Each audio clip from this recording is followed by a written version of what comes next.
The POTA King and the Court have convened tonight, next on the Live Free and Ham. Hello, and welcome to Live Free and Ham podcast. This is our weekly show where we discuss ham radio topics in New Hampshire, New England, and beyond.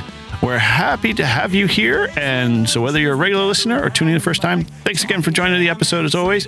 I'm your host, Eric, N1JUR, and I'm with my co-hosts. It's Paul, N1OG. W1 STJ, Todd. And we've got a special guest tonight.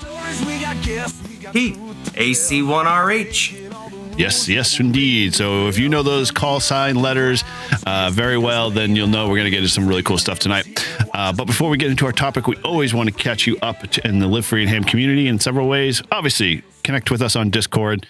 Visit the Live Free and Ham Discord link in the show notes below. And on the stream here as well. And we've had some really good conversations, a lot of antenna stuff going on and food. I don't know. Apparently this is the thing now. We start branching off into the other hobbies, the alternative hobbies, the 1,000 hobbies of 1,000 hobbies as ham radio brings to the table. Could somebody say something? No, okay. Either way, it sounds good. You can always leave us a voicemail there. If you got a question, maybe you've been racking your brain and need some help, well, you can dial that number at 978-233-1142. We have a rolling ad apparently on the Ham Radio Clubhouse, which attracts many interesting callers. I don't know what they're advertising our number for, crisis helpline, whatever, but we'll have to dive a little deeper into that one. But you can always call us as for a good time. And heck, if you are so inclined, you can hang out on the All-Star node. We got a nice hub there, 580-871. Come join, hang out. We're always plugged in and hanging out there. And as always, we got a monthly live stream actually coming up. So by the time this airs, we will have already done the live stream. So hopefully you've been paying attention and you've been listening to previous episodes because we've been talking about it. We're doing a joint effort where once a month we get together with Prep Ham Paul and the Rag True crew. We'll be hosting it this time. So, it should be fun and interesting as always. So looking forward to that coming up soon. So pay attention to our YouTube channel and make sure you're a subscriber. All right. I got a question. When are we doing our what do you call our European counterparts? When are they doing? I don't know. I got to reach out to them. I have not reached out. Well, I reached out to, why did I just forget his name? Oh my gosh. That was a fun one. Yeah. I sent an email saying, we got to do that. And then life got in the way and so I will make an effort to circle back around to that so we can host those guys over on our side of the on our side of the pond here. And have a little fun with them. And as always, heck, you can be a Patreon member and help support the channel. We get a bunch of really cool things that come with that. As always, being a Patreon supporter gets you access to episodes before they're released, discounts on free merch and sticker packs, as well as a private member stream and many other stuff that we are working on. And as always, we love Bob's. You can join for as little as $3 a month. It's not a big expense. Dude, that was fire. It was dead on. All right. That happens only once in a rare, blue moon. All right. So with that, we've got a couple of voicemails today to grace your presence with here. So let's go to the mailbag. Ladies and gentlemen, can I please have your attention? I've just been handed an urgent and horrifying news story. Everybody, we got some news. Slow down, Boog. Let me handle this. We've got some news. I've got bad news and bad news. I have reviewed ship's personnel, Captain. Congratulations, you've got mail. All right, Todd, it's all yours. All right, let's hear the first one. Okay. Hey, guys. This is Tim, WM1H. And this is Kim, KC1BYM. We were just watching Eric on day 38 of his 5-2 challenge, and that aeronautical mobile contact was out of sight. Timing. Right? Very cool. I just called to say very good and excellent job keeping that band alive. Anyway, 73 you guys, and keep going. We love it. Right. Here we go. Well, thanks, Tim and Kim. That's awesome. Yeah. Unfortunately, I didn't get AC1RH on. I did hear him on the repeater when he was flying, but not on Not on the call. Repeater contacts don't count, though. Yeah. No, all good. Yeah, dude. We couldn't make contact with him on 5.2. If you couldn't, then we got second best. We brought him on the show. Yeah. This is not the last time. So no, that is for sure. All right, the next one. Don Izzo. Our biggest thing is The M Radio Clubhouse is on. I don't see you on the screen, so everything's okay. Talk to you later. This is Dave, N0KM. So Dave must think that that is It's a private voicemail. Yeah, like Izzo's voicemail, maybe. Well, when we don't see him on the clubhouse and we don't hear from him and he doesn't call in, we do send a well check from his local police department, who he works for, make sure he's still alive and well. Yes, we give him a special pat down just to make sure everything's all good. Although I do love the fact that, did you catch that Shannon from Hillbilly Ham Radio Club was in the background? That was the episode that she was on. Yeah. And, of course, it sounds like his old lady going, well, you just turn the damn TV down. I can't hear anything any longer. You're talking over the TV. Yeah. It's like kind of like, okay. Oh, man. All right. Well, let's roll another one because, Dave just can't get enough of us. Oh, I'm watching Live Free and Ham on YouTube, and I see Izzo's on there tonight. I'm not sure. I think he was missing Tuesday night, but I don't remember for sure. Anyway, just calling in. I'm a little surprised you haven't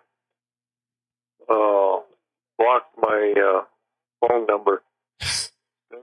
7310KM, Dave.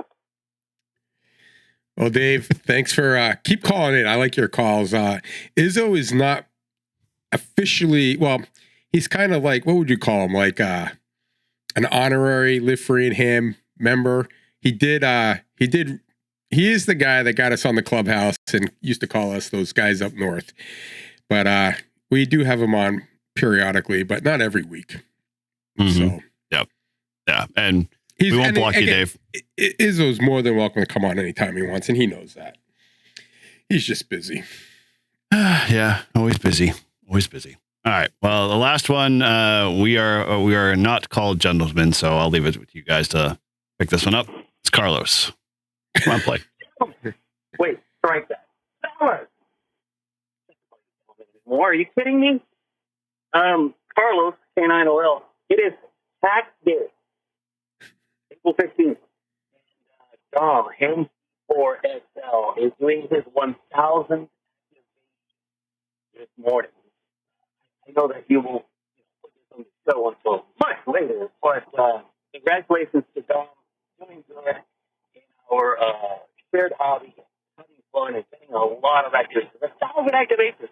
Imagine that. Nuts. All right. There you go. So he either was jumping out of an airplane, or his cell phone sucked, or he had the phone in his back pocket, because I got like every other word. But what I got is someone got their 1,000th activation on April 15th. Who? Tom. Dom. Dom. D-O-M. Dom. Yep. So congratulations, Dom. Carlos, thanks for that. How many activations do you have, Keith? He's like 52 away from 1,000. Yeah, I'm almost 1,000. I'm like, I really don't know. 129, 130. I'm getting there. No, you have 118 parks. You've got 948 activations, and yeah. Oh, okay. Okay, and he has not missed one. He has not failed one yet. I bet you if you look at all three of us, we have at least one failed. Keith, no, it's going to be perfect attendance record. Were you like that in Catholic schools, Keith? Listen, knock on wood, I can keep it up. I don't have a failed activation. Not one. I sat in Connecticut. I don't. Go look it up.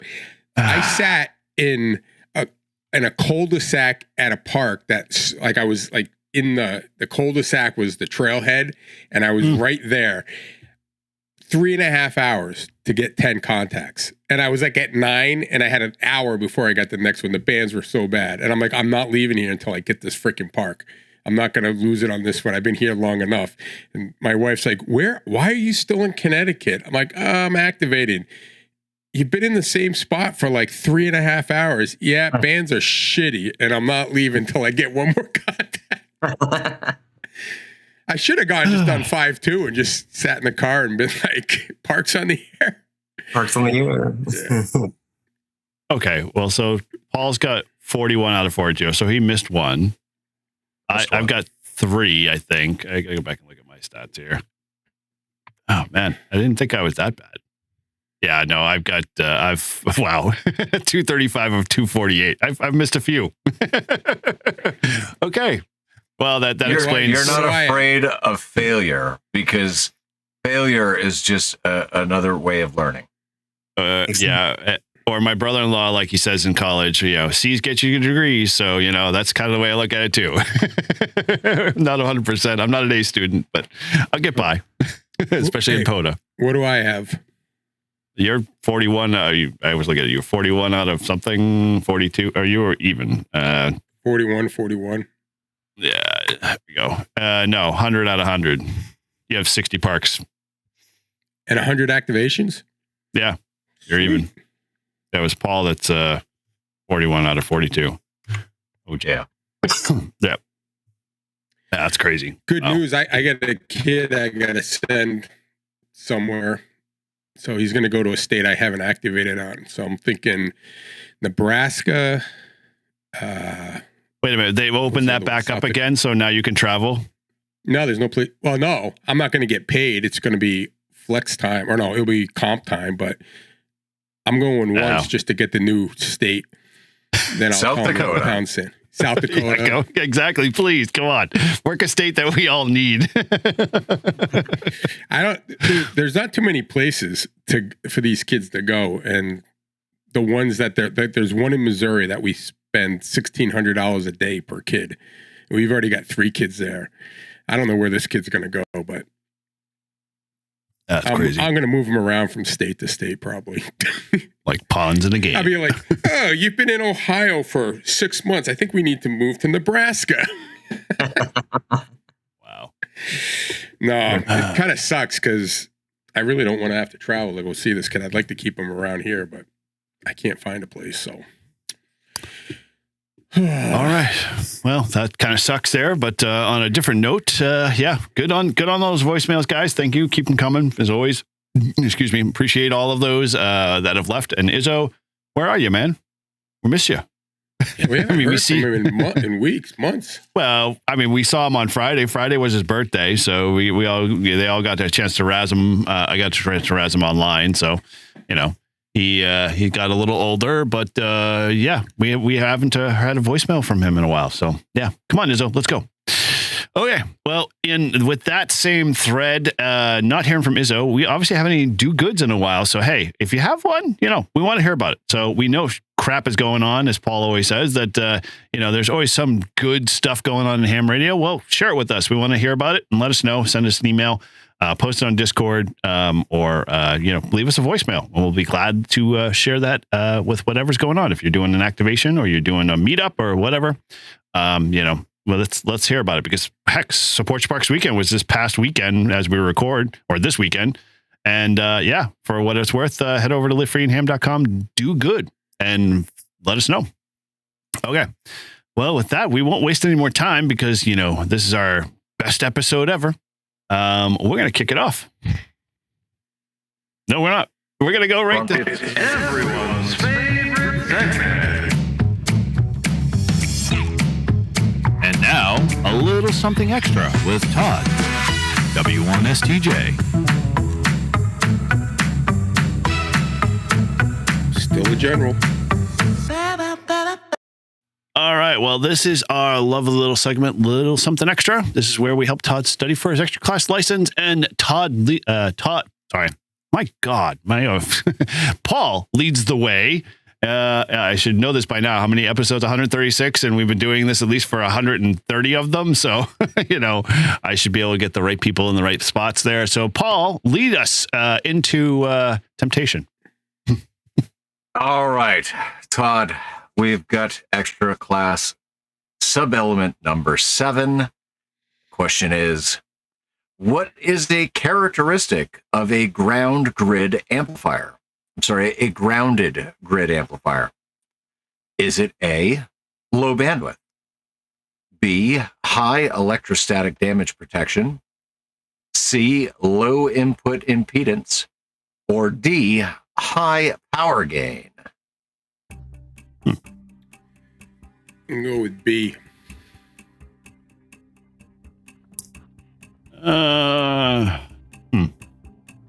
Grounded grid amplifier. I'm gonna go with A. Why not? Keith, you want to throw in? I already got my license. I'm not going to embarrass myself anymore. Sure, I'll go with B. I'll go with Todd on this one. All right. All right. Well, Todd, you said B, and B is wrong. Incorrect. A is also wrong. Wrong. The correct answer is C, low input impedance. Dang it. So, to give a little further context, a grounded grid amplifier is a type of RF amplifier which is commonly used in high-power applications like linear amplifiers for transmitting. In this type of amplifier, the control grid of the tube is connected directly to the ground, and the input signal is applied to the cathode, while the output is taken from the plate, the anode. So low input impedance, because the input signal is applied to the cathode, which is a low impedance point, a grounded grid amplifier naturally has a low input impedance. This low input impedance makes them easy to drive with other radio equipment, which is essential for efficient power transfer. And then it goes on to explain why all the other answers are wrong. But your memory aid is the ground is under your feet, so it's low and won't impede you. Well, the good news is, Todd, they probably will dump this question because it really has to pertain to, because I Googled it, it's tube amplifiers. Yeah, which Paul knows well when he had one. I had one. Yep. So all of our amplifiers, most of today, are solid state. So, yeah. Well, it might drop off. You never see this question again. Hopefully. But I'll tell you, there is nothing like the sound from a tube amp. Oh, dude. Yeah. Well, we all know the harsh tones of some famous rock guitar musicians who use 2 amps, and same kind of feel. All right, Todd. Question number 2 comes from sub-element number 8. And the question is, how does the modulation index of a phase modulated emission vary with RF carrier frequency? Is it A, it decreases as the RF carrier frequency increases? B, it does not depend on the RF carrier frequency? C, it increases as the RF carrier frequency increases? Or D, it varies with the square root of the RF carrier frequency?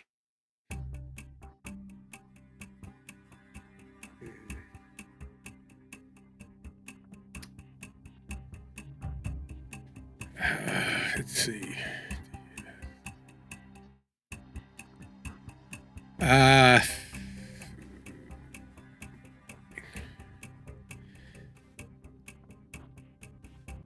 going to go with A. Smart man. I was doing the same word association in the question is also in the answer. So I too will go with A. A as well. All right. Everybody says A, and it's wrong again. Oh. And Paul chose C, and it's B. All right. It is B. It does not depend on the RF carrier frequency. Wonderful. So, a little further explanation. The modulation index for phase modulation is simply the peak phase deviation. The maximum deviation is plus or minus 90 degrees, regardless of frequency. So it might help you to remember RF might stray, but index will stay. Sounds like something Mike would write. All right, Todd, listen, you're 0 for 2.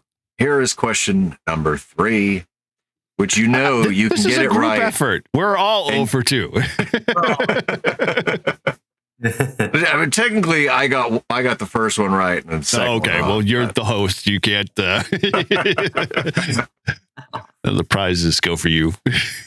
My point being that even if you get it right, you are spared from the song. So, question number 3 comes from sub-element number 7.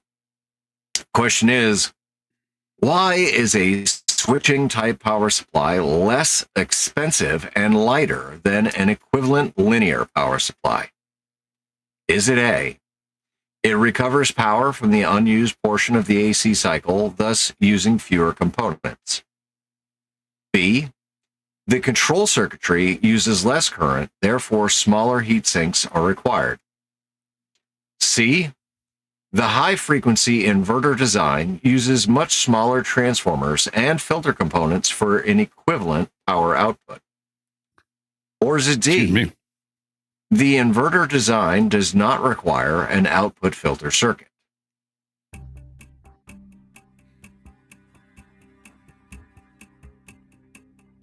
Man, that's...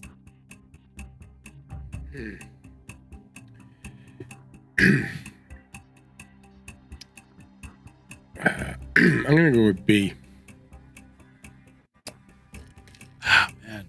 I mean, obviously, I know why switching power supplies, because they're cheaper, but is it A or C?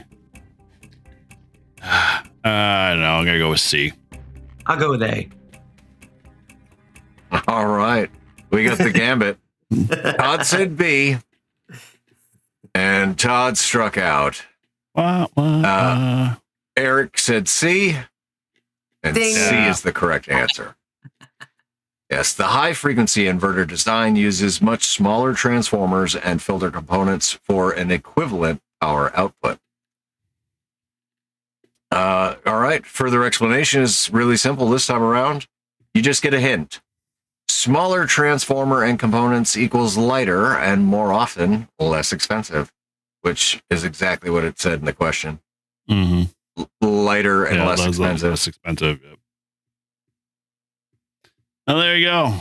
Wow. Okay. Well, that's all right. Todd, you said you weren't ready for this week's testing studying, and I assume, that your tractor has distracted you. So totally acceptable. And so with that, heck, if you are on your journey studying your technician, general, or extra class, well, hamstudy.org is an awesome tool, and it's what we use to test Todd week after week. So with that, also, if you've maybe gotten your new ticket or you've been upgraded, let us know. We want to recognize you on the next episode for your hard work. You can always email us at livefreeandham@gmail.com. But I think, Paul, you guys had a VE session today, and we had a couple of people, actually have some success. Yes, we did. So congratulations to Barry Arsenault, Kilo Charlie 1, Yankee Mike Yankee, who is now Stroke AG. Whoop, whoop. Whoop, whoop. And nice congratulations to David Ayotte, Kilo Charlie 1, Whiskey Yankee Echo, who is now Stroke AE. Woohoo! Nice. And we also had a brand new technician out of the testing session, but he won't get his call till probably Tuesday, Wednesday. Nice. Man, that's such a long time. That's so far away. Fucking A. I used to have to wait a whole entire 6 months for my damn call to show up at the door. Honestly, I guarantee you I get the email Tuesday morning saying that the call sign was issued. But I'm going to say Tuesday, Wednesday, just to be on the safe side. Yeah, I agree. Somebody could be asleep at the wheel, have a day off on Monday, and decides their Monday is their Tuesday, and, everything gets slid. So very cool. Awesome. Well, hey, keep plugging away at that, Todd. Eventually you'll get to extra, and eventually we'll have to rename this whole entire, section something else. It'll be Todd helps you study for your whatever. You need your airplane pilot's license? Todd will help you. You need to get your drone license? Todd will help you. Yeah. No, I meant like tech general. Yeah. We're ham centric. Why not? We're just a branch out here. Hey, he can help get your regular automobile license, motorcycle license, whatever. We'll start giving Todd the skydiving questions. Dude, that'd be awesome. What funny part is if he actually starts acing all that, and it's just like, where the hell did all this come from? Todd, go start jumping. Hurry up. Just remember your cloud clearances change above 10,000 feet and under 10,000 feet. Noted. You're muted, bud. I'm not jumping out of any fucking airplane. Why would I? If it's flying, it's perfectly fine. I know. Well, I'll have to do that for both of us then. One day. It's coming soon. All right. Okay, well, we'll shift gears here and we'll go to our usual format. Let's ask AC1RH, how are you doing, buddy? How's your ham radio week been?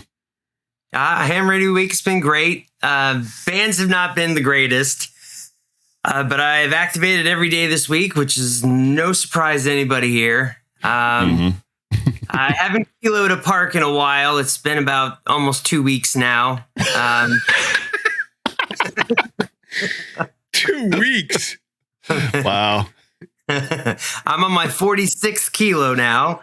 And gosh. I got one park, Lawrence Heritage Memorial Park down in Lawrence that I'm chipping away on. I'm at 700 contacts there.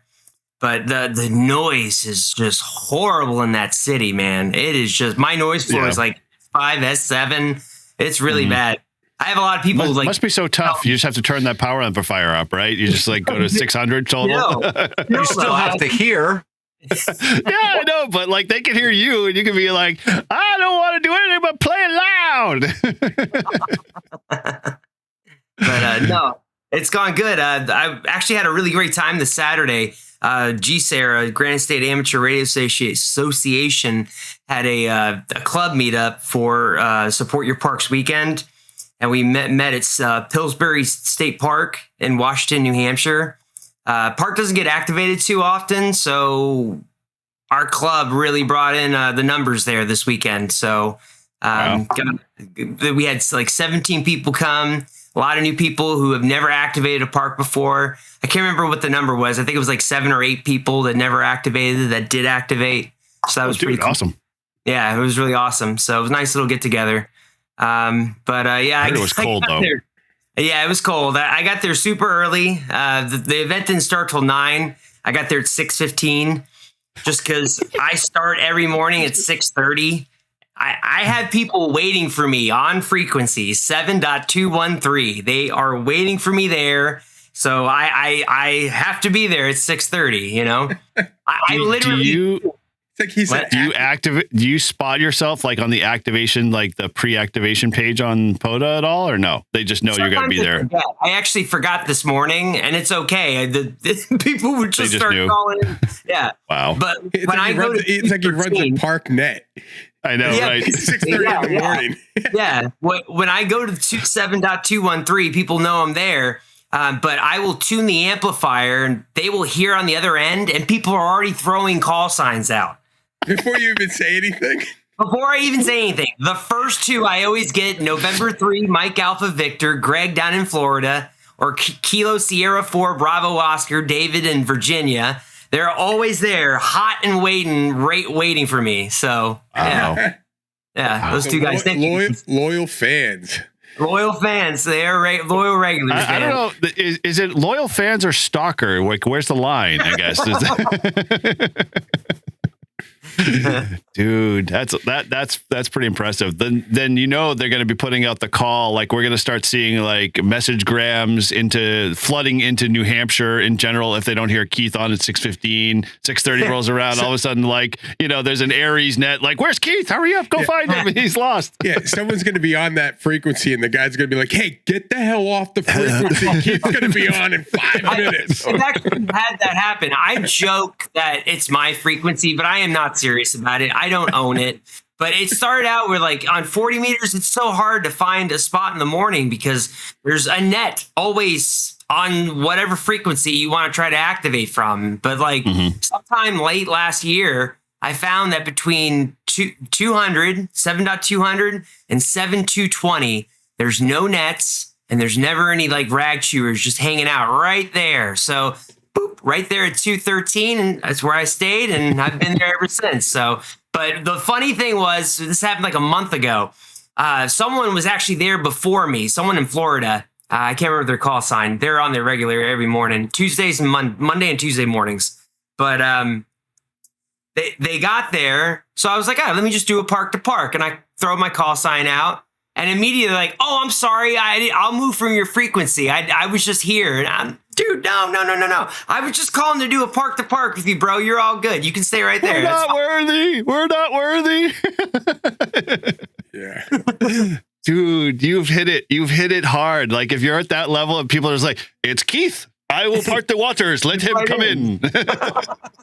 Bring all of your amazing contacts with you, please, sir. Wow, man. That's awesome. That is awesome. Yeah. 6:30 to 9 o'clock. Like 9 o'clock is usually right about when 40 starts to dip off, but right in between then, the 40 meters is just on fire. Well, so then my last question is, okay, you're switching over to some other band, right? At that point, where's your sweet spot on 20? On 20, well, it used to be 14.227, but you know, I don't always get it there, so I just go wherever I can get into. So yep, that'll follow.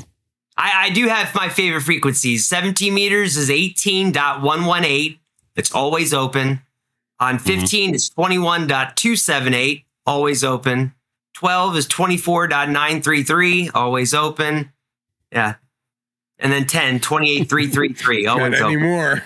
Not anymore. Our million subscribers. Dude, they'll hear the call sign and they'll be like, you know, he's like the Chuck Norris of HF. It's like it's like don't touch Keith's band. You will die. They're gonna have the POTA Keith Award. If you work Keith, you get this award. I know, right? There's a lot of people that have gotten the operator award. I get told daily, "Oh, I got the operator award with you." I'm like, oh, how do you get that? It's increments of 50 contacts. You got to make 50. Wow. Someone has to hunt me 50 times, and then that's the operator. So I got people like in the 400s right now. No joke. It's probably even higher, honestly. You are like. Or you just with me. They work me, yeah. Dude, you have like a perfect business opportunity here. You are a human alarm system, like a concierge call, like at 6:15 every time, because you're forcing these people to get up to make contact with you at that same time. Yeah, wow. That's another thing I've been told. Like I've helped people. This is what they tell me. They say that I've really helped them with getting up in the morning and starting their day off with radio, because then they go off and they hunt other people. But I get thanked all the time, and it's kind of silly because it's like I'm just doing what I do. If you're hunting me, I appreciate you. So thank you for hunting me. But I'm glad I could inspire some people. So that's awesome. Nice. Wow, man, dude, that's inspiring at the same time. But dude, I like 6:15 is my coffee time. I'm making coffee at that moment, and I'm starting my day slowly. I don't know about you, Paul. You're probably walking Watson at that time, maybe. A little bit later. No, it's 6:15. I'm making coffee. Okay. Man, wow, that's awesome. That is pretty cool. Well, we're gonna get more into the getting in under the covers with AC1RH, talking about some cool stuff. So we'll get into that bit. So with that, over to you, Paul. How was your hammery week, my friend? What's going on? Well, my week pales in comparison to Keith, but sorry. I'll start the lesser than train here. So as I was traveling all week, obviously I was calling out on the radio. I didn't get anybody. All-Star failed to work in the truck again. So yeah, so I didn't even have that. I did run APRS. There was a lot of like my travels where there was no APRS. And then the very first one that I got when I crossed into Missouri was Alpha Alpha 0Z showed up on my APRS, and so I was like, "Huh, how about that? Oh, wow. It must not be too far away." But yeah, I mean, relatively uneventful ham radio wise. Just calling out while I was driving. That was it. Dude, well, we appreciate you calling out and making RF weird again. That is totally acceptable and awesome. You're not alone. Chris, I hear from him all the time when I post my 5.2. Yep, it's been another day. No contacts whatsoever. I am pressing the PTT button. I promise. So I'd say I did obviously get, because I was traveling. I got to play around with the ID51's nearby repeater function. Oh, nice. And it's cool. It's cool. There was only one time that I was even remotely close enough to any repeaters. But I like the feature. It's really nice. Yeah, I've been reviewing the GA5WB, which basically has sort of that same feature. It's called their scan feature, but it does it picks up the same thing that the ID51 does. It's interesting. It's a sort of half-baked piece, but I kind of like the idea of that. I was just like, this is what Paul feels like on the ICOM world, is kind of like my thought with it. And I'm like, if it actually was accurate, it was not too bad. I mean, some of the repeaters, it definitely wasn't keying up, but I don't know if that was a distance thing or whatever, but it has its place. I'll have to say, it's pretty cool. It's nice. So, well, good on you, man. It's always, good to see you playing on 5.2 and, no HF, no POTAs at all. You didn't do anything with your, next door neighbor at all while you were down there in Texas? No. Dave was stuck in the swamp. And he's still got a full-time job. So, but I did activate Texas, so I'm up to 15 states now. Dude, that's cool. Nice. Yeah. I was hoping to get to Oklahoma and Missouri on my way up. But I left a day later to try and avoid some of the weather. So that's all right. I'll get it. Cause I got to travel around some more anyway. I was almost at the point of calling you Dorothy, because God, with all the tornadoes and the ridiculousness going through Ohio and all the way up that whole entire strip, I was like, dude, he's driving literally right into it. It's like you can't avoid it. The whole week was just dodging tornadoes. Yeah. Wow. That is insane. You haven't been in one yet, right? Or have you been close to one? No. Okay. The closest one was 30 miles out. Wow. With all the alarms and everything to boot? Oh, yeah. Sirens were going off and everything. Yeah. Wow. I can't get my head around that. Up here, we have hurricanes. Fine. I can handle a hurricane. That's not a big deal. But your snowstorms, fine. I can handle snowstorms. Lightning storms, big deal. But I don't know, man. I was talking to a guy who was like, I have to worry about waking up my kids at 3 a.m.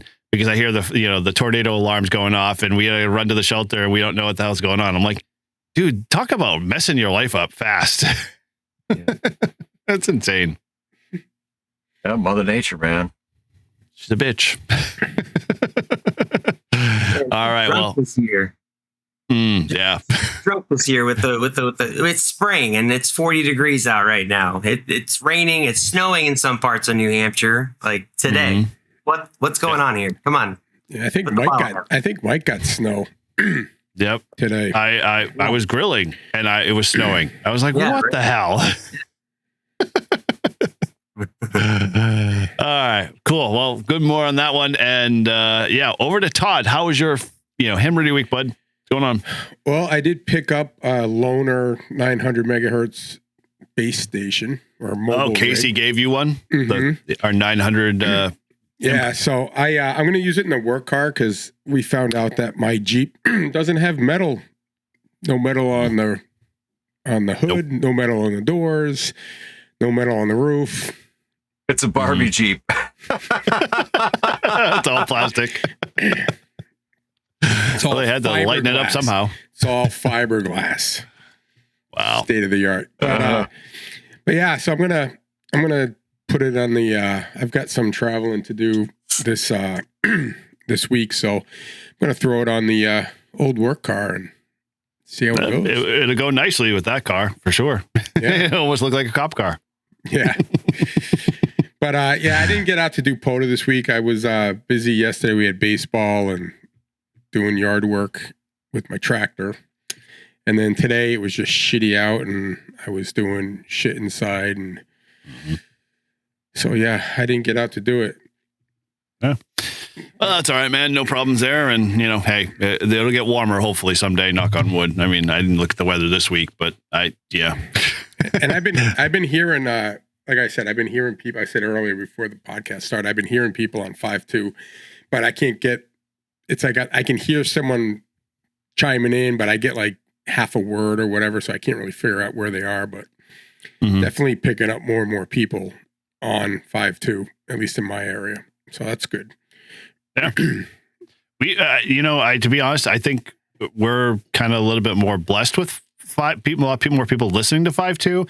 Like I'll call out a lot and I'll have like 3 or 4 people like, oh yeah, I always scan 5.2 and I'm always like expecting somebody's going to be on 5.2. And like, so I'm like, okay, well you can also be the one to be on 5.2 and call. Like, I would love to have someone, I would love to respond to somebody else instead of being the one always calling out CQ on 5.2. You know, that's why when Keith did it for, you know, and we'll talk about it a little bit, I was like, oh, dude, this is awesome. Like, I don't have to like, you know, call CQ. And I just sat back and watched it and it was like, okay, this is cool. Let him run the show. So cool. All right. Well, my ham radio week. Eric, how was your ham radio week? Thank you, Paul. Yeah, same thing. I've a lot of 5.2. I've been wrapping up the 5.2 challenge. That'll actually be done in 2 days, actually, because we're up to almost day 50 tomorrow and 2 more after that. And then next week, we're doing a live stream on Mike's channel, kind of a recap. But I have to say, like, dude, like my experience with 5.2 has been better than what I thought it would be. Like, I was expecting more people just to be like, oh, why are you constantly calling CQ and just like giving me attitude or, you know, telling me it's an emergency channel and I've been on it too long or something like that. But everybody I've talked to so far has been like, oh, well, you know, my radio's been on monitoring the whole entire time and it scans and I just happen to randomly hear you out of the blue. And I was like surprised. And, you know, you kept calling CQ and like we had a conversation and I'm like, yeah, dude, you can call CQ too. He's like, oh, I know, but I like to monitor.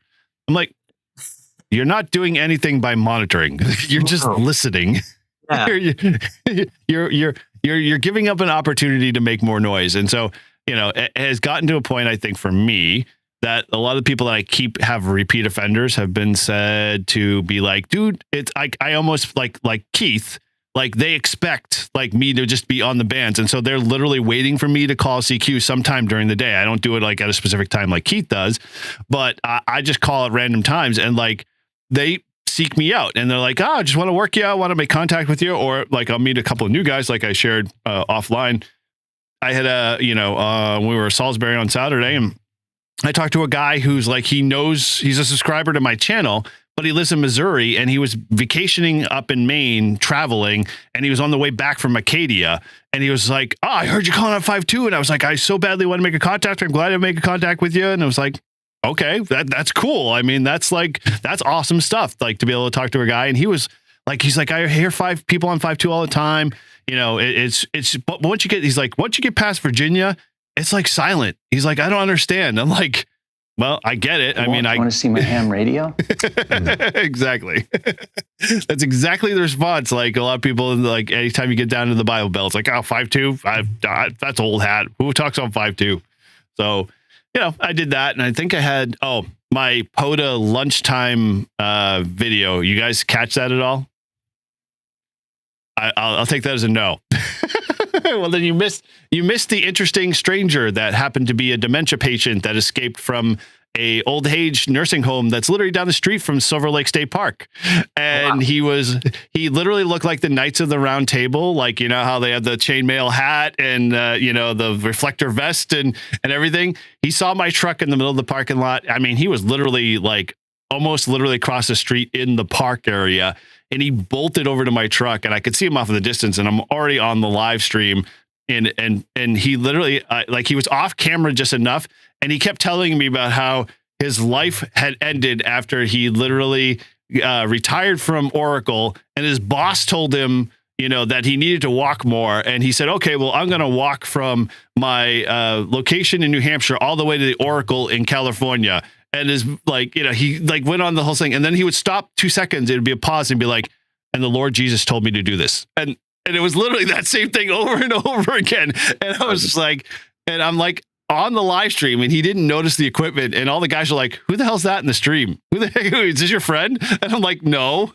And so I like swayed him off, and he finally like, hey, why don't you go for your walk? I've got to be, doing some other stuff. So he finally, I was cordial enough to kind of move him on. And then the funny part is literally about 10 minutes after I'm starting to basically clean up activation, tear down antennas, I get 2 police cars roll up to me, and I'm like, oh, they're going to be asking me about what I'm doing. First one's like, hey, did you happen to have an encounter with a gentleman? And I'm like, you mean the guy who looked like the Knights of the Round Table? And he's like, yeah, actually. And so, I talked to him a little bit, and then, not even 5 minutes. It's not my best friend there, Bob. Sorry. The second time, a detective rolled up, and he's just like, hey, can you describe what he looks like? And I started to describe him. I'm like, I could do one better, guy. I have a video. We were live streaming. He literally crossed in front of the video. You can see what he looks like. And he's just like, oh, okay. He's like, what's your channel? And so he's literally in his squad car watching my channel live stream. I'm like, thanks for the views. And so he's like, oh, cool. He did walk in front of the screen, in front of the cameras. And so I caught him on camera. So I was like, okay, I did my good deed for the day. So I thought it was kind of funny, but man, I've only encountered Rangers. I don't know how to count people with dementia and being escapees from, the local nursing home. Yeah.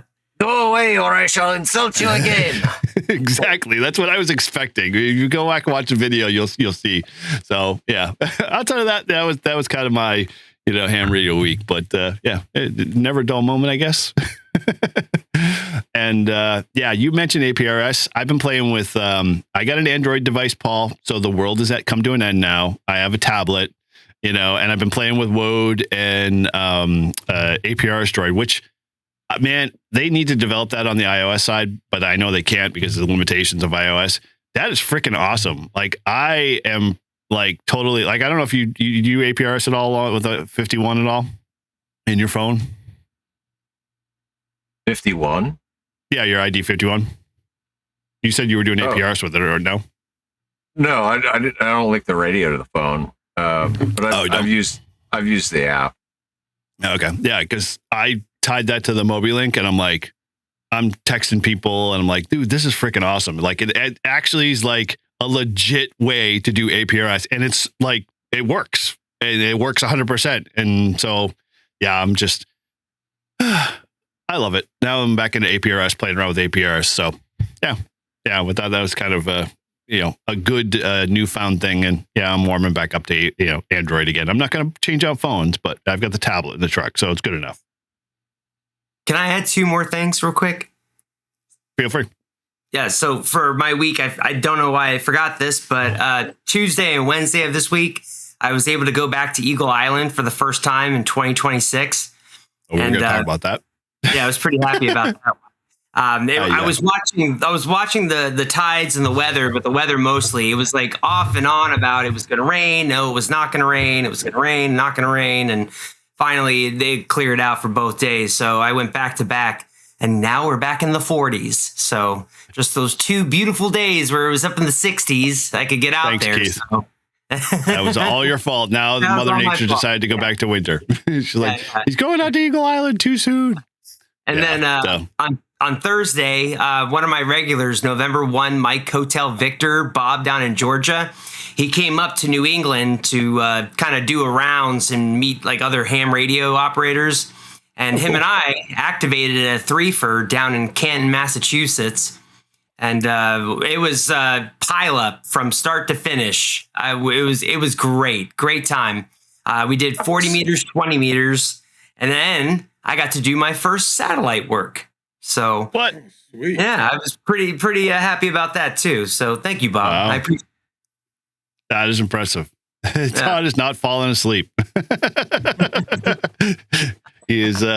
He's focused. He's diligent. He's directed. Anyway, yeah, dude. APR. So satellite. What did you like? What satellite did you work?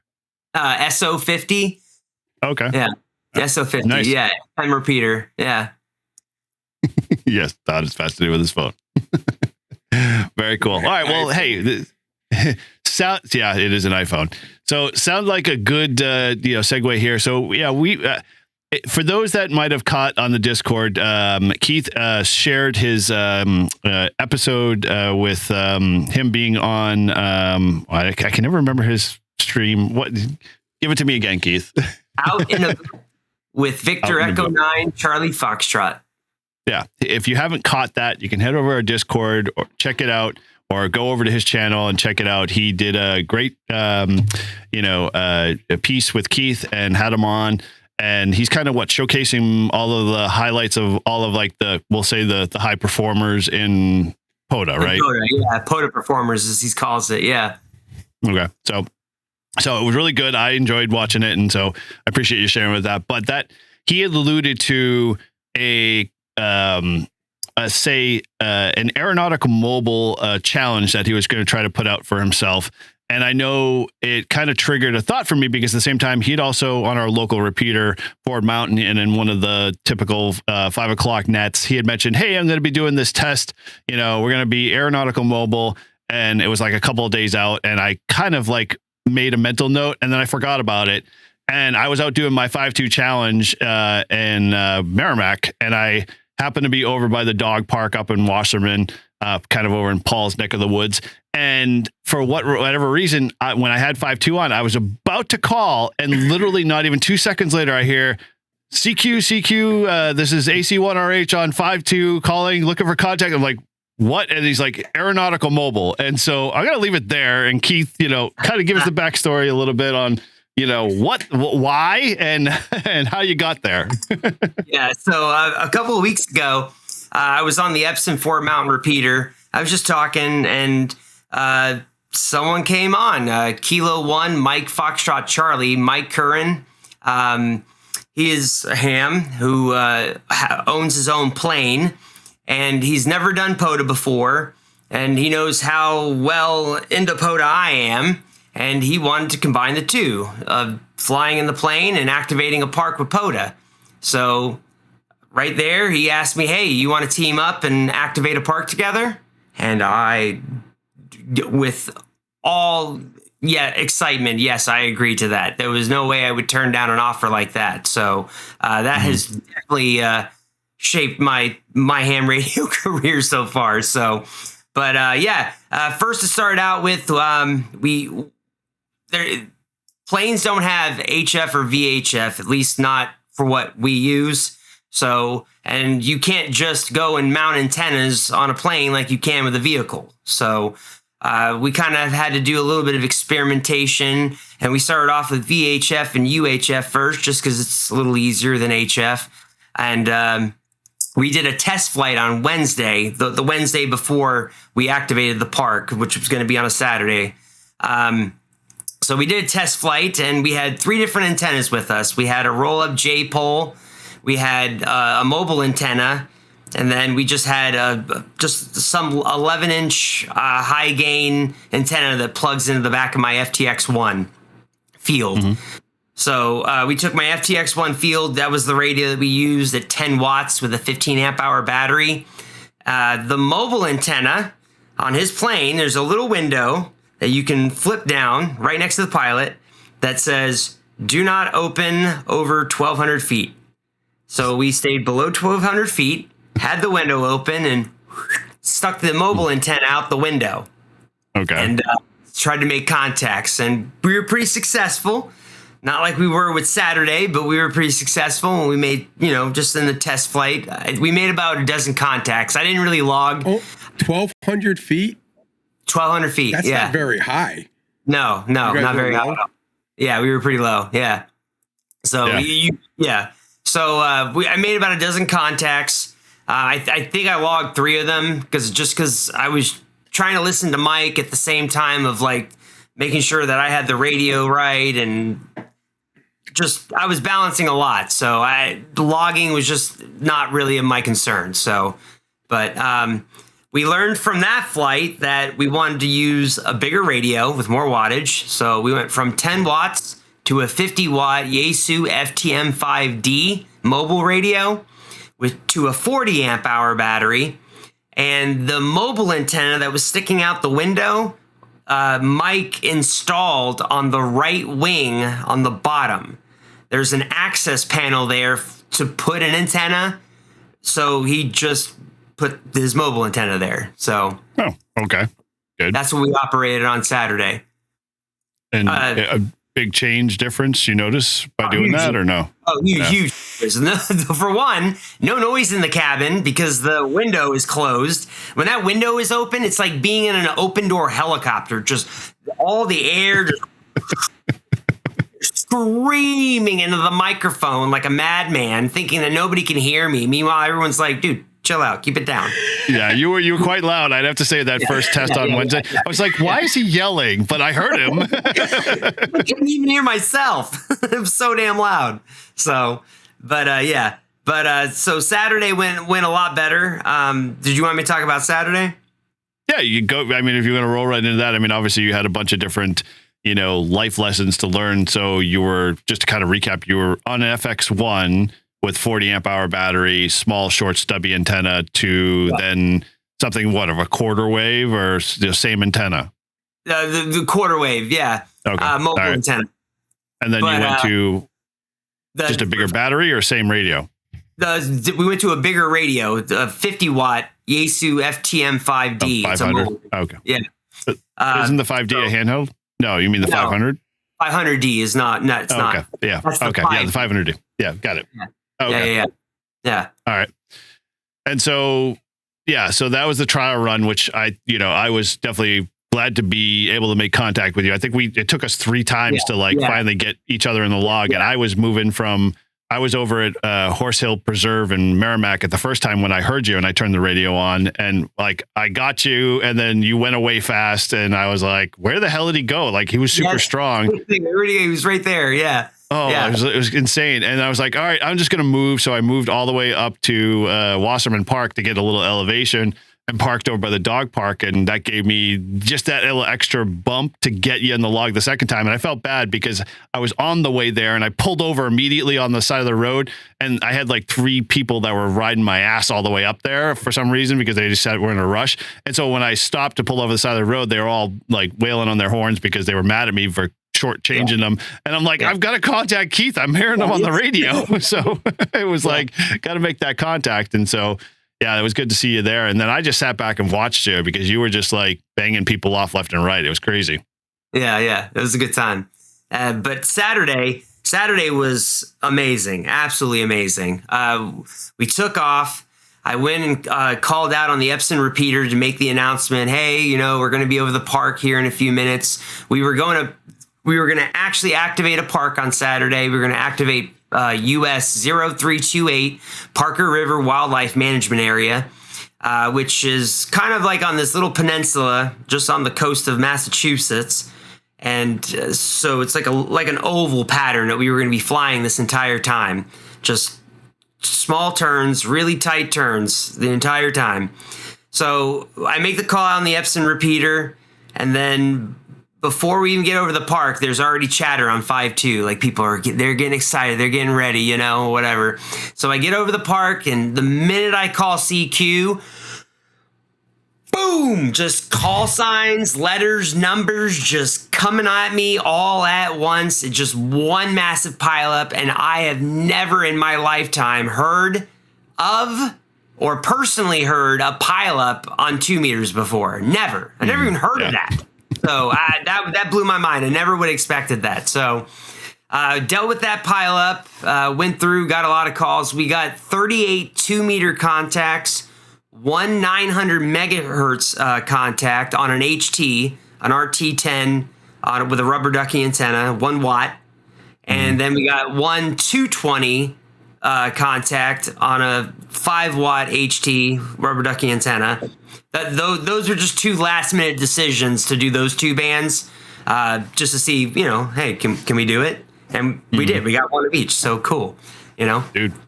Nice. But yeah. Now, did you find any, I noticed when I was listening on the Saturday thing, you would, I could tell when you were going out towards the coast, and you'd get you'd literally be super strong for 5 seconds, and then you'd just be nothing, and then all of a sudden it was the train effect we all hear with a Doppler. It's you'd hear Keith come back, all of a sudden come back around, and you're like, man, this pattern must be super small. So I was yes. Oh, it was? Okay. So I confirmed exactly my feeling, because I kept hearing it was you're on a merry-go-round, and it's Keith would be hello, and then go back around, and over and over again. So which was part of the problem of why we had to stop so early.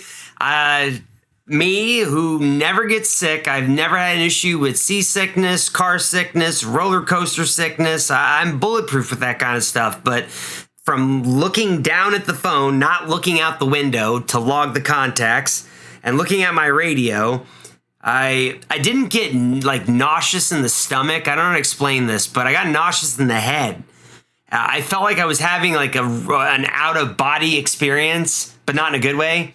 I didn't feel like I was here in the seat. I felt like I was outside of myself, and it felt very extremely uncomfortable. It just did not feel good. So a little bit of a pressure headache. So, but no threat of throwing up. So Mike was like, "Don't throw up my plane. Don't throw up my plane." Dude, we're friends. Don't wreck it. I'd be willing to bet that you're maintaining a steady G-force that's in excess of the 1 that you're used to. Yeah. And so it just caused probably some disorientation after a while. Oh yeah. Mike was bulletproof though. He's been doing this, so he had no issue. I was the pansy that had to tap out. So, but we took a little bit of a break. We flew over the shoals. I made sure to look out the window, and then we came back. And we had a pile up, not as strong as the first one. The first one was just a massive wall of call signs. It was wild. But the second time we came back, it was steady. It was, call sign, and yeah. But 40 contacts in total. So it was a successful flight, and we will be doing more. So okay, Bob posted a comment there saying the airspace above the park still considered being in the park, and obviously that is okay. Yes. You just have to be over the park. So yeah, and we were over it. So the other question is there an under it option? Can we tunnel under a park and still get credit for it? Is that an option too? Has that been done yet? Maybe that's the next thing. digging the wildlife management areas. Yeah. Well, you get a tunnel boring, equipment, that type of stuff. You never know. Man. It's just curious. You could fly up the Appalachian Trail. That would be interesting. And then you'd have to figure out where you made the contact and what your coordinates were to see what other parks you're in at the same time. You flew over the White Mountains. I think isn't there 5 parks in the White? There's a couple spots. 3 of them. There's a threefer. Yeah. Yeah. So you go and fly over there and do a threefer. It's about a 5-minute walk from the parking lot up there. I already checked it out. Yeah. So why did you choose this park over something else? It was close. It was close to the airport we started, which was in. I am so bad with names. Not Lawrence. Lowell. Lowell. There we go. It was Lowell Municipal Airport. Thank you. It was close. It was also close to Portsmouth, where a lot of good amount of GSARA members are at. So it was just close. So on the coast, also hoping that the salt water would help with propagation a little bit. The only bad side was that we were inside of Logan airspace, so we kind of had to keep down. But our max altitude was 2,700 feet. 3,000 was when you enter Boston Logan airspace, so we had to stay below 3,000. So But next park, we're going to try for something so we can get a lot higher. So we're not in someone's airspace. What type of plane is it? It's a Mooney M25 Turbo. Single prop, 4-seat airplane. Great plane. And it's fast. It is fast. How fast? We were doing like 200 something miles an hour. So you should talk to Ryan. His plane's fast. Ryan's also at like 30, ridiculous He's high, at 45,000 elevation. feet, doing about 750, 800 miles an hour. Oh God! Yeah. Wow. Yeah. It's only a $70 million aircraft. Only 70 million. Yeah. Oh God.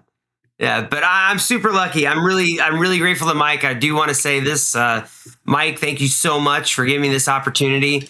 A lot of firsts for me just in that one flight. First aeronautical mobile. First activating a park as aeronautical mobile.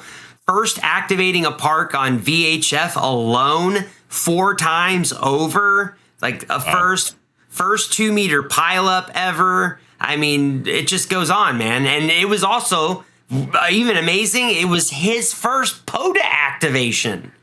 Talk about Sounds like you owe him a case of beer. Yeah, I think he's gonna have to go to Eagle Island because I don't know what else is gonna be what he just did. Yeah. You should start a thing saying, you're not a real POTA activator until you've done Eagle Island. Right? Yeah. There's a lot of prepping in that one. I can get behind that. Yeah. I love that park. Yeah, I want to do it again this summer. Yeah, hell yeah, dude. Let me know. We will do that. So you haven't posted it yet. I just haven't noticed your. Oh, maybe not. It's not listed on your recent activations. I was looking for it. What is it? The park you did aeronautical mobile at Parker River. Yeah, 40 contacts. Huh. Yeah, I don't see it. I might have already exceeded that 10 activations ago, maybe. Wow. And so, of the first 10 contacts, was that page though? It's on there. He's on there as well. Oh, okay. Yeah, there we go. I see. Yeah, 0328. Yep. Wow. So most of at least the first 10 contacts, all 5.2, or are they mixed? The first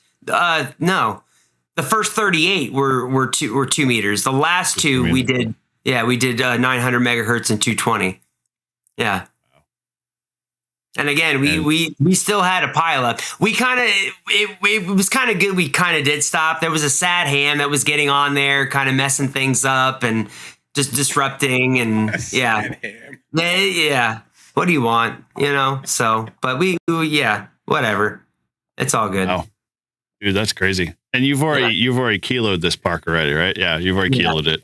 Yeah. Keeps it up. He'll kilo it in the air. That's a challenge right there. Like, right? I mean, that's an expensive one, but dude, if you could do that, I think you'd be the only ham so far, maybe, that has ever done that. At least that I'm aware of. Yeah. I'm gonna drive my tractor down to Silver Lake. I'm gonna kilo it on the tractor. There you go. Tractor's on the air. Tractor's on the air. Yeah. Wow. But we're working on an HF antenna right now. He is actually working. He designed a 6-meter antenna. He was actually just started that today. We're going to try to do 6 meters on our next flight. He thinks that we might be able to do 20 on it as well. We haven't really talked about it too much. I got to get back with him. But we are looking at possibly activating Bear Brook State Park during Nearfest while Nearfest is going on. Ooh. So we might be able to reach everybody over there in New Boston. So, dude, that'd be pretty cool. Yeah, that'd be awesome. Yeah.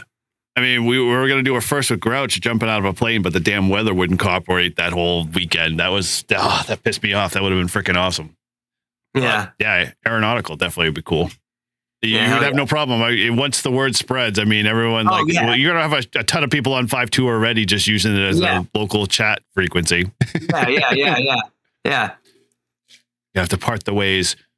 But there's Attention, no- AC1RH is on the line right now. Please, cease and desist. There's been a lot of talk about it. I had people in other states, other regulars, they'll be like, "Oh, I heard about your aeronautical mobile activation. How'd it go?" And people like down in Florida, South Carolina, Missouri, Nice. So yeah, the word is out there. So yeah. Well, now you've stirred the pot, and I'm sure all of the big guns in POTA are going to be like, "Oh, well, Keith's doing it." He's got a fan page on Facebook, the Book of Faces. No, I don't. Does he? Oh yeah, they were talking about everything. Dude, Keith was aeronautical. Did you get him? No, I'm just joking. I was like, what? You win, though. I bet you'll start having fans. You'll start finding out you're like on websites and Facebook, and you'll be like the real Keith, the real POTA king. Yes, he'll have to get the verified symbol. Yeah, just to prove who he is. People will start, hey, I did mountain topping. So, all right.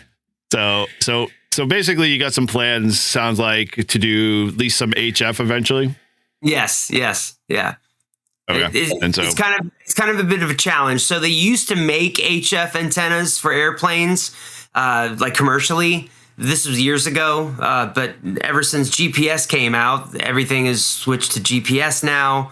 I'm giving the real layman's explanation of it, but so the only way to get an HF antenna that was commercially made is to find one secondhand, but those are all snatched up and really hard to get. Or build your own. And the problem with building your own is that aviation, you can't just go start drilling holes into an airplane for a mounting bracket, for a wire. Do a mag mount. Yeah, a mag mount's not exactly going to work at 200 miles an hour. Just take Paul's favorite antenna and just mag mount it to the wing and just let it hang out the back, flying out the back. Yeah, that's the problem. Is it a low wing or a high wing? It's a high wing. Right. So you just stick your hand out the window, stick it out there, those fly out the back, and you'll be fine. Oh, no. I'm sorry. It's a low wing. All right. Then stick it down, just drop it down and stick it. Yeah. Or just connect it to the tail and have it drag out the back like one of those signs. The one of the things is the Mike's concerned that about it getting caught up on the rudder, so dragging the wire back to the plane. So yeah, don't want to interrupt anything in terms of flight. That is not a good thing.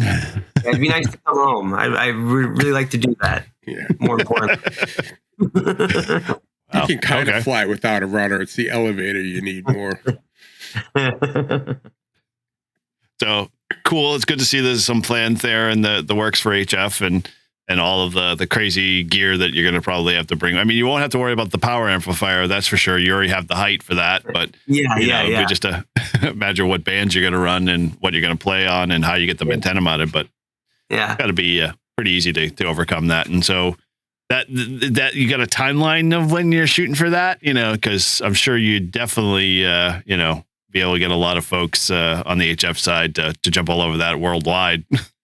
Yeah, not just yet. We're still working on Bear Brook for a near fest time frame, so we'll definitely have 6 meters for that, and maybe 20 meters if it works on what he designed. So possibility for those two bands. So we're pretty confident about 6 meters, though. You're gonna bring your 1F with the 100 watts or. 991A. Oh, I'm gonna use my 991A. Yeah, just because I can also switch back to VHF, UHF. So, and 100 watts. Cool. Yeah. There you go. Exactly. Dude, sounds like pretty cool scenario. Looking forward to seeing how that plays out, and definitely keep announcing us and keep us in the loop. We'll definitely spread the word. I will. So.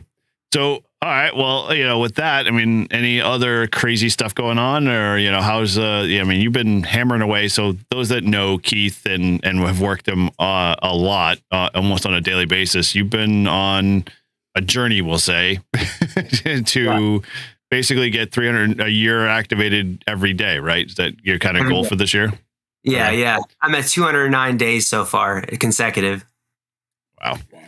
The only thing I'm missing here, man, is the fact that you're not growing your beard out. Like, you're not doing the whole, running across America, coast to coast kind of thing. Smiley face t-shirt. Yeah. Exactly right. Yeah. Right. So, that might add to the realism, but yeah, dude. So describe to me the process a little bit. Cause for me, I don't treat POTA as, well, I'll have to say I'm not a serious POTA guy, apparently, in the presence of Keith, because in essence, I don't have the diligence, the focus and the attention to always get out there and activate. Obviously, it's a love for you. And, it's kind of almost like you just going out and exercising. It's, your form of exercise, I guess you could kind of call it, sort of. I mean, it's your morning run at 6 a.m.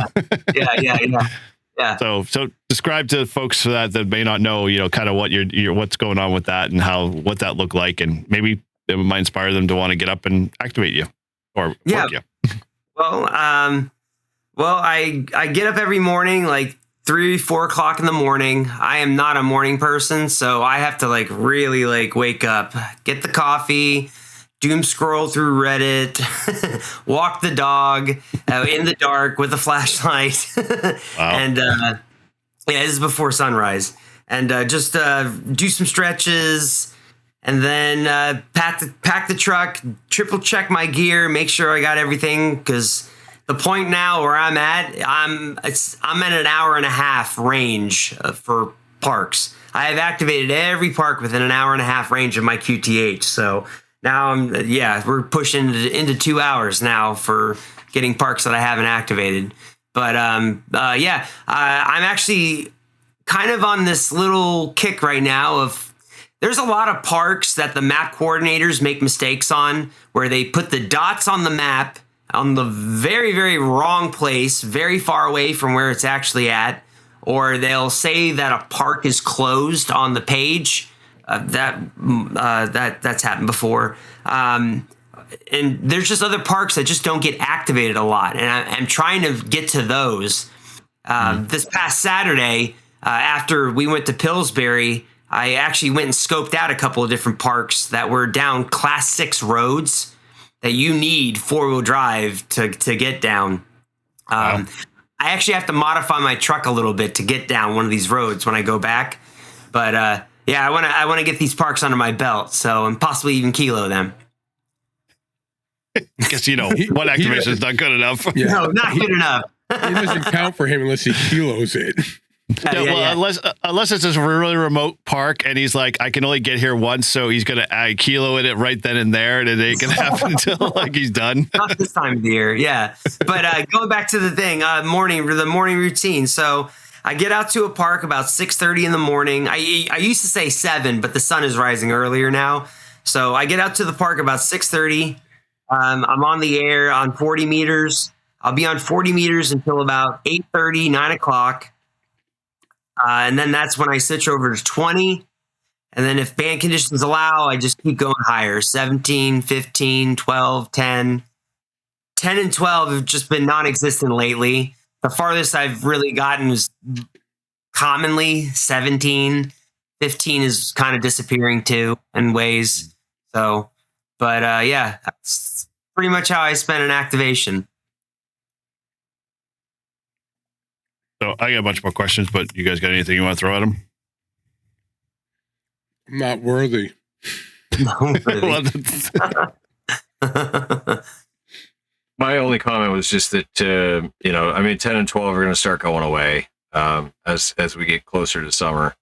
So, I don't know, take whatever you can get on those bands now, because it's going to be a sad 4 months without it. Yeah. 40 meters is the majority of my contacts. I usually get about 200 in that time frame in the morning.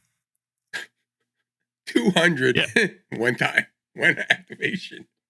So that kind of dovetails on my one question. So on an activation, generally for you, you're what there 3 hours? What's the average for you usually? 4 hours. Yeah. On the weekends, maybe 5. I've been kind of slacking lately though, so maybe like 3 hours. So I took a light day today. What's a light day? 450 contacts instead of 180. Okay. No. Well, still, that blows me away. That I'm lucky to reach 180 a week. So you're obviously mostly working with the amplifier or not the amplifier? No, I do Most of the the time. amplifier. I even brought it to Eagle Island when we went that last time. Okay. So, it's pretty much your kind of your normal operation. So what's your setup currently right now? So it's the amplifier, what radio and antenna? Are you still running the same antenna you were running when you went to Eagle Island with Todd? Yeah. I go between a Yaesu FTX1 field. I'll either use that at 5 watts, which is just off the regular battery pack that goes on the radio, or I will run 10 watts, which requires an additional battery. So I'll have a 15 amp hour battery plugged into it, or I'll run my 891. I can only push 40 watts into the amplifier. So I can only push so much, but with the QRP radio, I'm only pushing about 5-10 watts into the amplifier. So, but it's less to carry. It's just easy to do, and just, I don't know how I feel that day. Do I want to use this radio or do I want to use that radio? So also if I'm activating out of the truck or if I'm activating in the field. So out of those 200 activations, have you switch up antennas at all, or you just always stay with the one you've been at? The DXTW 5-band Explorer. I always use that same antenna. I love that. Thing is, do you have that in spares in bags ready from the manufacturer? Oh, you do? Yeah, I do. Yeah. Wow. Okay. Yeah. So you will never ever have to worry about that antenna being discontinued then. Nope. Nope. I actually got approached a month ago. I don't know what happened with this. It's really weird, but I got approached by the friend of the guy that made that antenna for Transworld, the original manufacturer of that antenna. And they sent me pictures of a new version that this guy came out with. He's some doctor. But I haven't heard back from him. I wrote him back, and it sounded like as if I was going to do some testing for it, but I haven't heard back. I'm going to try them again. So I don't know what went on with that, but it's cool. Look at antenna though. Looks great. So you got a rock solid setup at this point, and in spades, on reserve, components and stuff like that. So when and why the 1F? Like, I'm curious. So, like, you just wanted to have it, or were you looking for a QRP radio and decided that was the best bet? Like, that's obviously new to the stable, right? Yeah. Well, because the amplifier is small, but it's still large. It's about the size of a shoebox, and in order to fit in a decent sized Pelican case that I can carry into the field, I wanted to have a smaller radio, because you combine that amplifier with a 991A, you need 2 men and a small boy to carry the damn box, So, but I went with the FTX1 because I only need 5 watts to drive into the amplifier, and it's a real small radio. Nice. Okay. Interesting. So, all right. So most of your activations, you're pulling on average between 300 and 400 contacts on every activation? It's dropping down now just because the band conditions have not been great lately, but like 200-300. Okay. And when band conditions suck, he's getting 200-300. Dude. Band conditions are great, pushing like 500-600. And it's only one activation a day, right? Or are you doing many? I do one a day mostly. Every now and then I'll do like another park. Like if I didn't get as many contacts as I wanted to one park, I might go to another one. But I'm pretty boring. I just do only one park in the morning. Yeah, I know. For 4 hours, 300 or 500 contacts. Like, yeah, most people look at me when I do a lunchtime activation and I make 15. They're like, dude, you could do more. I'm like, yeah, I could, but I'm not going to. Dude, you are a phenom and impressive, man. It's like you're running for a marathon. That's all I can say. POTA marathon, yeah. Pretty much.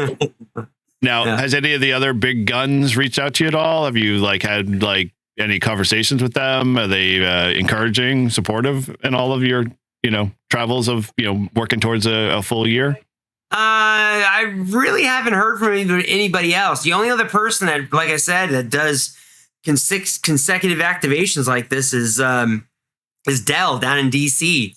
I'm going to screw his call sign up. November 2 Whiskey Delta Kilo, I think is his call sign. But he's the only guy. He's the machine. He does it every day. And just because he lost that one day, he's still 1,592 days straight. My 209 looks like nothing. That's nothing. So that 1592 is just looming in my head, you know? So okay. And he's still at it.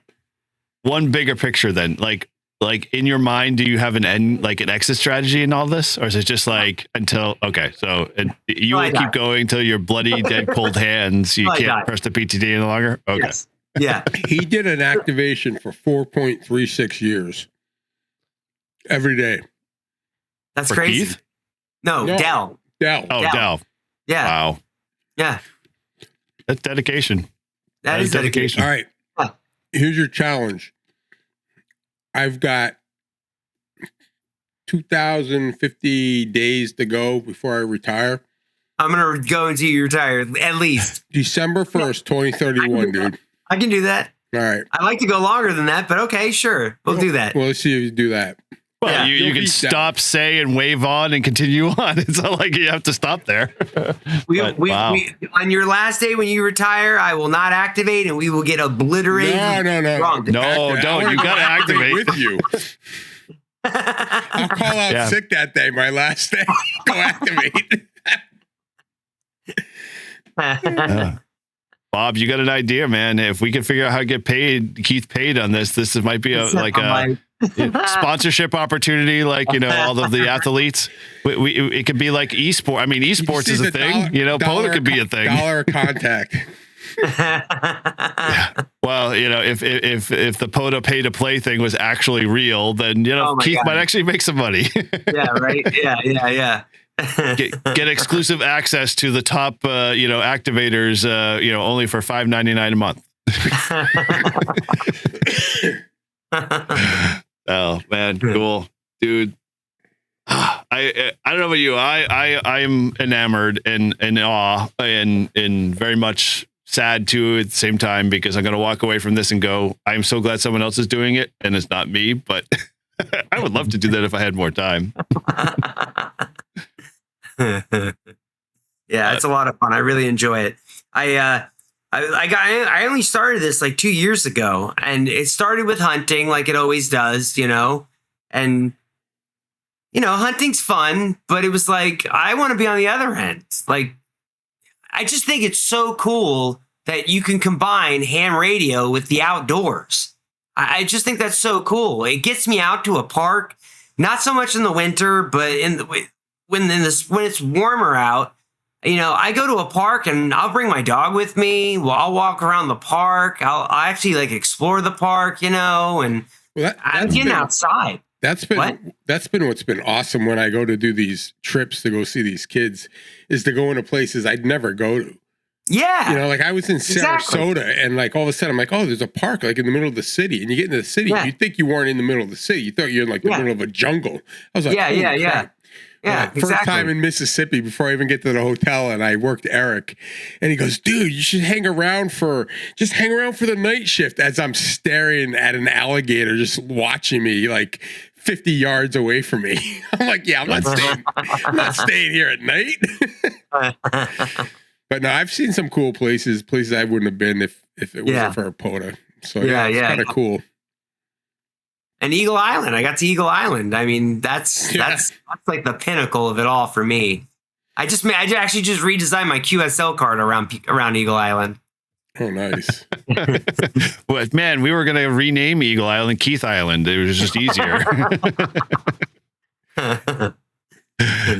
Who cares about the American eagle that's sitting on that island? Keith's out there more than that damn bird is.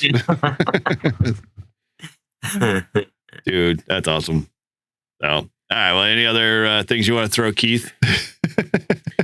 No, when I met you, when you came to the club meeting and I met you, had you started activating? I think I did. I had a few under my belt. Yeah. Because Ralph was like, "Oh, you got to meet this guy Keith. He wants to talk to you about POTA." And then I'm like, after I like met you and stuff, and then like all of a sudden I'm like, "Holy shit! Like he's like the POTA king." I'm like, why is he talking to me? Like, why does he want to ask me questions? Well, it's the kind of thing. I kind of said this on Stewart's channel, but when you first start out, you have no idea what you're doing. You don't know what your flow of how you do things is. You gotta find your flow. You gotta find there's a way that you set up your gear. There's a way that you call out CQ. There's a way that you deal with pileups. There's a way that you deal with lids. There's a way that you deal with everything, and you have to figure that out. And once you figure that out, it's just like secondhand, you know? I noticed when we were doing Eagle Island, you were able to pull out call signs. Oh, yeah. I couldn't even hear. Yeah. Like, I was like, what? Where'd you get that from? And sure enough, like, you've got a definite, you know. And like we talked about, remember we were talking about like emergency operators and operating and stuff? Like, you're like a master at it. Like, if you went to Aries, like, you would be like the Aries king because you could just do it, right? Yeah. Like, they work on, you know, they do their practice nets and stuff, but like you having all those contacts and just hearing them like under the noise or under like 500 people calling at one time, and you just pick them up. And I was like, I didn't get that. I didn't even get that call, like anywhere close to that. So you have that's what happens. That's what happens when you do so many consecutive days. It's just like I'm practicing basically, you know? So I know it's not very humble to say it, but I am really good at that. I am really good at picking out call signs. And I also recognize voices, you know, there's a lot of regulars in there too, where they'll just say their number and all that's what I hear. And I know the rest of the call sign, you know? So yeah, but this just comes with the practice. So I am a little disappointed, though. I would have thought by now you would have wanted to at least kilo a certain Russell Abbott State Forest, but maybe it's just not on your radar right now. I mean, you're a little bit of ways off. I don't want to overstep my bounds, you know. Oh wow, it's now territorial. I see how this one works. Hey, it can be. If someone moved in on my Eagle Island, there would be trouble, you know. No, Keith. See, how many people have operated Eagle Island? You and Sean. That's it. And you? That's it. The other guy never did. That was the lie. Oh, really? It's just you, me, and Sean. That's it. Wow. That's pretty cool. Yeah. It's not easy to get to. You got to take at least a half a day. Yeah. With the tides. Yeah. Yeah, dude. Man. Wow. I didn't know it was territorial. This is interesting. Like, stay off the natural rail trail. Damn it.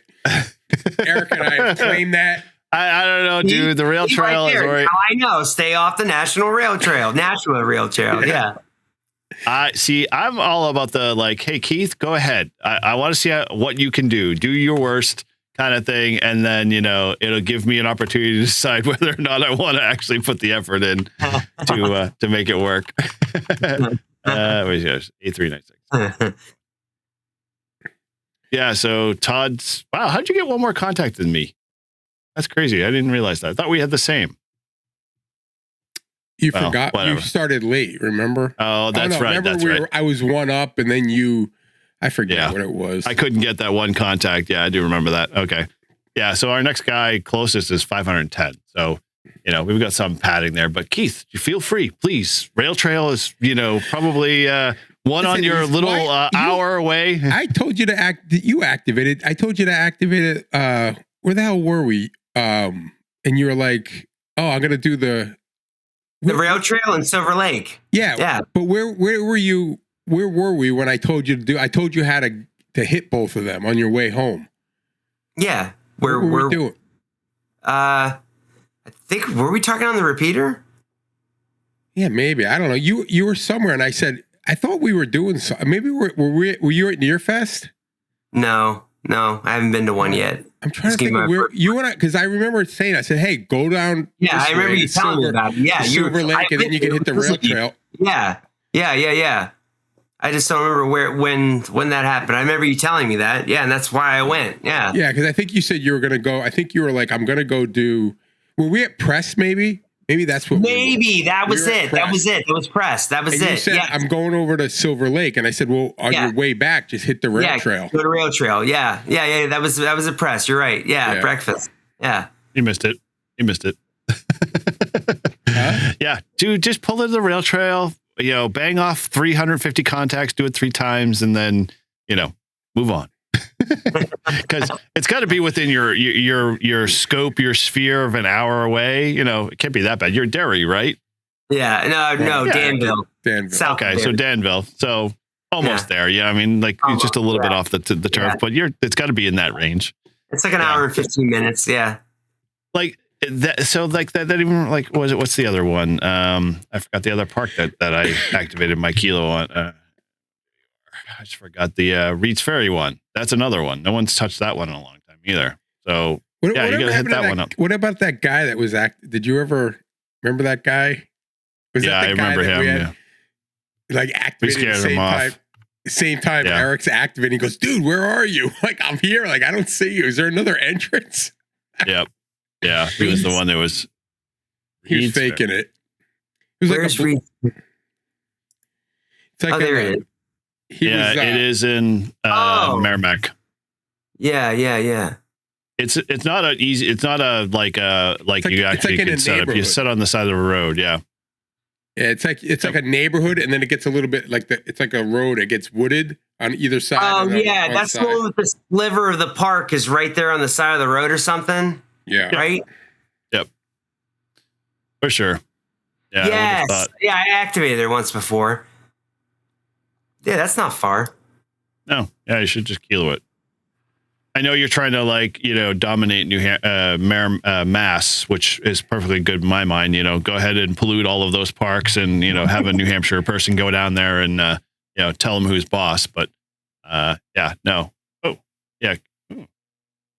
Oh, no. I was thinking about Litchfield State Forest too. But that one's, I haven't done that one. I got to do that one. Well, that's the one that's on the side in that neighborhood, what I call Wisteria Lane over in Litchfield. And it's super noisy, but if you're bringing an amplifier, dude, you'll have no problem. Yeah. Should be good. You could easily kilo that probably in a day, 2 days, if you stayed there 5 hours. So at Reed's Ferry, they really don't mind you just pulling off on the side of the road right there. Yeah. They can't even, it's not like it's like there's houses on either side of it, but there's a little strip of woods on both sides, and the park is, like if you're coming from the one direction, it's just right there on the left. You'd be surprised. I've had the cops called on me like more times than I can count at this point for activating parks. So many times. My run-in with law enforcement, I could tell you dozens of stories. So I've had no problem. The silliest reasons too.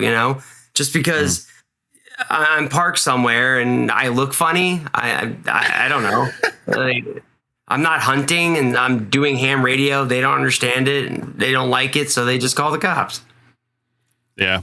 No, the neighbors in there are pretty chill. I haven't had any problems, but I haven't been there in a year and a half, but yeah, you could pull in there for I think if you were there for 5 hours, then you might raise an eyebrow. But if you do it for 3 hours and you bang off 300 contacts, in the middle of the weekday, just do it during the week. No one will be driving by. They're all at work. Yeah. You do it around 5 o'clock. People start coming over what's this dude doing? Yeah, what's this guy doing here? So, very cool, man. Well, hey, I know, obviously you've got a 6 a.m. time frame that you've got to, meet some very important people. And so I obviously don't want to keep you up, too far beyond there because God forbid us being Live Free and Ham, the reason in the downfall of AC1RH not able to wake up to his alarm for tomorrow because we kept him up late on the show. But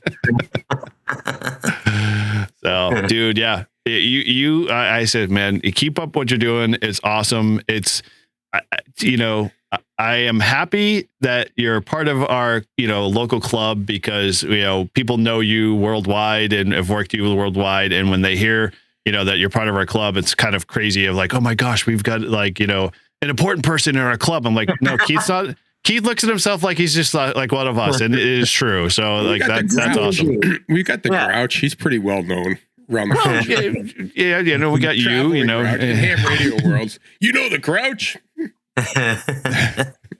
Yeah, I'm still trying to get him used to the Grouchy. I keep saying, "Hey, Grouchy," and they're like, "Who's Grouchy?" I'm like, "That's Paul. I want to do Grouchy." They're like, "What do you know? You know?" I think yeah. So there's an adjustment, but yeah, no, dude, you're awesome, and it is very cool to have you on. And dude, keep up these crazy things like aeronautical mobile, space mobile, is another option. If you can figure that how to work that one out with Elon or something. Yeah. Space mobile. And the International Space Station is a park. Yeah, that's what I heard. I haven't worked it yet. Oh yeah.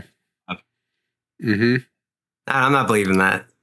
Look it up. And you're really serious? I'm serious. Yeah. Nah, whatever. I'm looking at that. The Artemis 2 can send 150 words per minute. CW. Technically, if you're coming in and you're over the Earth and you're in the right, you probably get all the parks, right? You're over all of them.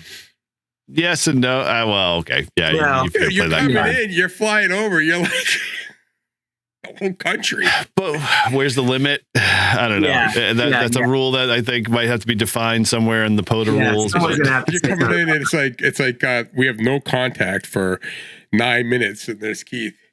CQ parks on the air. CQ parks on the air. This is AC1RH. Coming in at 2,500 miles an hour. Waves on the outside of my capsule. Dude, 2031, he might be in space. You never know. Yeah. Put a patch on my space. Yeah. There'll be a moon park once they go. Oh God. Yeah. The POTA flag on the moon. Yeah. POTA. We'll be live streaming from the moon tonight because we have nothing better place to go. So awesome. Well, very cool, Stin. Dude, thank you again for coming on tonight. Such a short minute, but glad to have you on. And it's been, an awesome journey to watch you just get out there every day and do, all the POTA and radio and just be, an awesome person out in the band. So thank you again. Yeah, well, thank you for having me on again. I appreciate it. It was quite a surprise to hear from you last night to do this again. So thank you. It means a lot. I went back and replayed the video you were on, and then at the same time I was also thinking about like all the other contacts because I have to kind of prepare for the 5-2 thing, and I was like, oh, dude, that would be really cool. Maybe he's available. Yeah. Let's see. Yeah. When I did that interview with Stuart, I talked about we were going to be doing the aeronautical mobile, so now I actually get to talk about the details of it. So that's even cooler. Yes. Thank you for that. Dude.